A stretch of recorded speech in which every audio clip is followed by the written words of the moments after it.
Friends, welcome back to M D vlogs in Kannada YouTube channel. ಇದು ಬಂದು Wednesday vlog ಆಗಿರುತ್ತೆ. ಬೆಳಗ್ಗೆನೇ ಎದ್ದ ತಕ್ಷಣ ಹಾಲು ಕಾಯಿಸ್ತಾ ಇದ್ದೀನಿ. ನಂತರ ಇಲ್ಲಿ ನಾನು ಸೋರೆಕಾಯ್ದು ದೋಸೆ ಮಾಡೋಣ ಬ್ರೇಕ್ಫಾಸ್ಟ್ಗೆ ಅಂತ ಎಲ್ಲ ರೆಡಿ ಮಾಡ್ಕೊತಾ ಇದ್ದೀನಿ. ಈ ಒಂದು ಸೋರೆಕಾಯಿ ದೋಸೆದು ರೆಸಿಪಿನ ನಾನು ಆಲ್ರೆಡಿ ಅಪ್ಲೋಡ್ ಮಾಡಿದ್ದೀನಿ. ಅದರ ಒಂದು ಲಿಂಕನ್ನು ನಾನು ಡಿಸ್ಕ್ರಿಪ್ಷನ್ ಬಾಕ್ಸಲ್ಲೂ ಸಹ ಕೊಟ್ಟಿರ್ತೀನಿ, ಒಮ್ಮೆ ಚೆಕ್ ಮಾಡಿ. ಈ ಒಂದು ಸೋರೆಕಾಯಿ ದೋಸೆ ಅಂತೂ ಆರೋಗ್ಯಕ್ಕೆ ತುಂಬಾ ಒಳ್ಳೆಯದು. ಹಾಗೆ ಮಕ್ಕಳೆಲ್ಲ ಈ ಒಂದು ಸೋರೆಕಾಯ್ದು ಪಲ್ಯ ಎಲ್ಲ ಸಾಂಬಾರೆಲ್ಲ ಮಾಡಿದ್ರೆ ತರಕಾರಿ ಎಲ್ಲ ತಿನ್ನಲ್ಲ ಅಲ್ವಾ. ಸೊ ಅಂಥವ್ರಿಗೋಸ್ಕರ ಈ ಒಂದು ಸೋರೆಕಾಯಿನ ನಾವು ರುಬ್ಬಿಬಿಟ್ಟು ದೋಸೆ ರೂಪದಲ್ಲಿ ಕೊಡೋದ್ರಿಂದ ಮಕ್ಕಳು ಗೊತ್ತೇ ಆಗಲ್ಲ, ತುಂಬಾ ಇಷ್ಟಪಟ್ಟು ತಿಂತಾರೆ ಸಹ. ಈ ಒಂದು ಸೋರೆಕಾಯಿ ದೋಸೆ ತುಂಬಾ ಈಸಿ ಮಾಡೋದಕ್ಕೆ.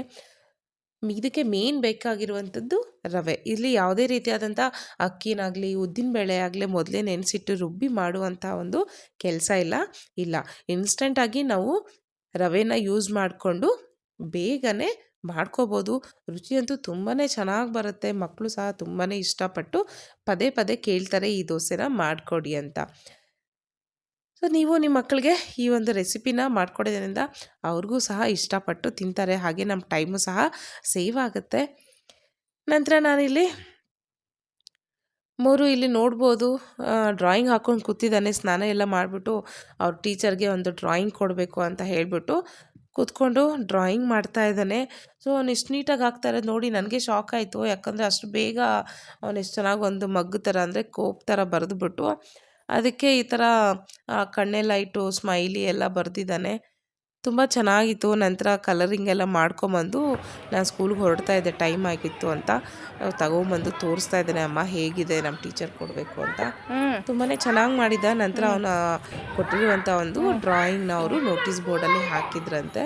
ಸೊ ಬಂದಿದ್ದೆ ಖುಷಿಯಾಗಿ ಹೇಳ್ದ. ನಂತರ ಇಲ್ಲಿ ಈವ್ನಿಂಗ್ ಸ್ಕೂಲಲ್ಲಿ ನನ್ನ ಫ್ರೆಂಡ್ ಲಕ್ಷ್ಮೀದು ಬರ್ತ್ಡೇ ಸೆಲೆಬ್ರೇಷನ್ ಇತ್ತು. ಸೊ ಕೇಕ್ ಎಲ್ಲ ತರಿಸಿದ್ವಿ. ಸೊ ಕೇಕ್ ಕಟಿಂಗ್ ಇತ್ತು. ಸೊ ಎಲ್ಲ ಮ್ಯಾನೇಜ್ಮೆಂಟ್ ಅವ್ರಿಗೋಸ್ಕರ ವೆಯ್ಟ್ ಮಾಡ್ತಾ ಇದ್ವಿ.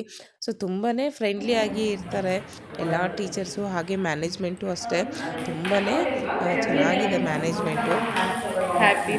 ನಂತರ ಇಲ್ಲಿ ನಮ್ಮ ಪ್ರಿನ್ಸಿಪಲ್ ಸರು, ನಮ್ಮ ಕೋ ಟೀಚರ್ಸು ಎಲ್ಲರೂ ಸಹ ಇದ್ದಾರೆ. Happy birthday to you dear Lakshmi ma'am, happy birthday to you.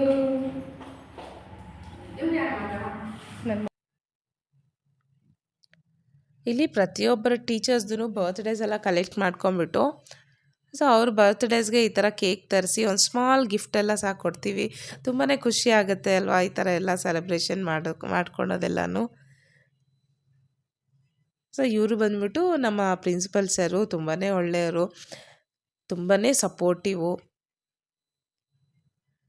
ಹೀಗೆ ಎಲ್ಲರೂ ಸಹ ಕೇಕ್ನ ತಿನ್ನಿಸ್ಕೊಂಡು ಸ್ವಲ್ಪ ಬರ್ತ್ಡೇ ಸೆಲೆಬ್ರೇಷನ್ ತುಂಬ ಚೆನ್ನಾಗಾಯಿತು.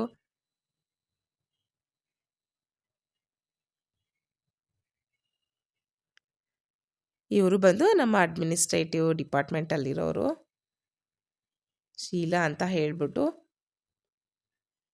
ನಂತರ ಇವರು ಬಂದ್ಬಿಟ್ಟು ನಮ್ಮ ಚೇರ್ಮನ್ ಸರ್ ಮಗ ಗಾಯನ್ ಸರ್ ಅಂತ ಹೇಳಿಬಿಟ್ಟು. ಸೊ ಇವರಂತೂ ಯಾವಾಗ ನೋಡಿದ್ರು ನಗುಮುಖದಲ್ಲೇ ಇರ್ತಾರೆ, ತುಂಬಾ ಚೆನ್ನಾಗಿ ಮಾತಾಡಿಸ್ತಾರೆ. ನಂತರ ಇವರೆಲ್ಲ ನಮ್ಮ colleagues, Jyoti ma'am, Vinita and Anjali ಮತ್ತು ನನ್ನ ಫ್ರೆಂಡು ಲಕ್ಷ್ಮಿ. ಸೊ ಎಲ್ಲ ಒಂದು ಸ್ಮಾಲ್ ಗಿಫ್ಟ್ನ ಪ್ರೆಸೆಂಟ್ ಮಾಡ್ತಾಯಿದ್ದೀವಿ. ಇವ್ರನ್ನೂ ಕರಿತಾ ಇದ್ದೀವಿ ನಮ್ಮ ಶೀಲಾ ಮ್ಯಾಮ್ನ. ಅವ್ರು ನೀವು ಕೊಡಿ ಅಂತ ಹೇಳಿಬಿಟ್ಟು ಅಲ್ಲಿಂದ ದೂರದಿಂದನೇ ಹೇಳ್ತಾ ಇದ್ದಾರೆ. ಸೊ ಗಿಫ್ಟ್ಗೆ ಒಂದು ಸ್ಮಾಲ್ ಸ್ಲಿಂಗ್ ಬ್ಯಾಗ್ನ ಕೊಟ್ಟಿದ್ವಿ, ತುಂಬಾ ಚೆನ್ನಾಗಿತ್ತು, ಲಕ್ಷ್ಮಿಗೂ ಇಷ್ಟ ಆಯಿತು.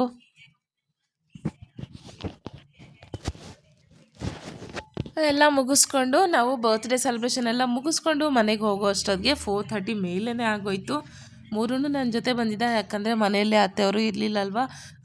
ಯಾಕಂದರೆ ಅತ್ತೆ ಮತ್ತು ಧ್ರುವ ಬಂದ್ಬಿಟ್ಟು ಊರಿಗೆ ಹೋಗಿದ್ದಾರೆ. ಅವ್ರು ಇನ್ನೇನು ಸ್ಯಾಟರ್ಡೇ ಬಸ್ ಹತ್ತುತ್ತಾರಂತೆ, ಸಂಡೇ ಮಾರ್ನಿಂಗ್ ಆಗ್ಬೋದು ಅವ್ರು ಬರೋದು. ಅದಕ್ಕೋಸ್ಕರ ಮೂರನ್ನ ನಾನು ಮಧ್ಯಾಹ್ನ ಹೊತ್ತು ನಮ್ಮ ಸ್ಕೂಲ್ಗೆ ಕರ್ಕೊಂಬಂದು ಇಟ್ಕೋತಾ ಇದ್ದೀನಿ. ನಂತರ ನಾನು ಮನೆಗೆ ಹೋದೆ. ಮನೆಗೆ ಹೋಗಿ ಹೊರಗಡೆ ಗಾಡಿ ನಿಲ್ಲಿಸಿ ನೋಡ್ತಿದ್ದೆ ಇಲ್ಲಿ ಗಿಡಗಳಿಗೆ ನೀರು ಹಾಕೋಣ ಅಂತ. ಸೊ ಇಲ್ಲಿ ಸೀತಾಫಲ ಗಿಡ ಇದೆ ಅಲ್ವಾ, ಅದರಲ್ಲಿ ಒಂದು ಕಾಯಿ ನೋಡ್ಬೋದು, ಫುಲ್ಲು ಒಂಥರ ಪಿಂಕಿಶ್ ಆಗಿಬಿಟ್ಟಿತ್ತು, ಫುಲ್ಲೆಲ್ಲ ಹಣ್ಣಾಗೋಗ್ಬಿಟ್ಟಿದೆ, ಇನ್ನೇನು ಬಿದ್ದೋಗ್ಬಿಡುತ್ತೆ ಅಂತ ಹೇಳಿಬಿಟ್ಟು ಕಿತ್ಕೊಳ್ಳೋಣ ಅಂತ ಟ್ರೈ ಮಾಡ್ತಾಯಿದ್ದೆ. ಸರಿ ಹೇಗೋ ಟ್ರೈ ಮಾಡಿ ಹಾಗೆ ಕಿತ್ಕೊಂಡೆ.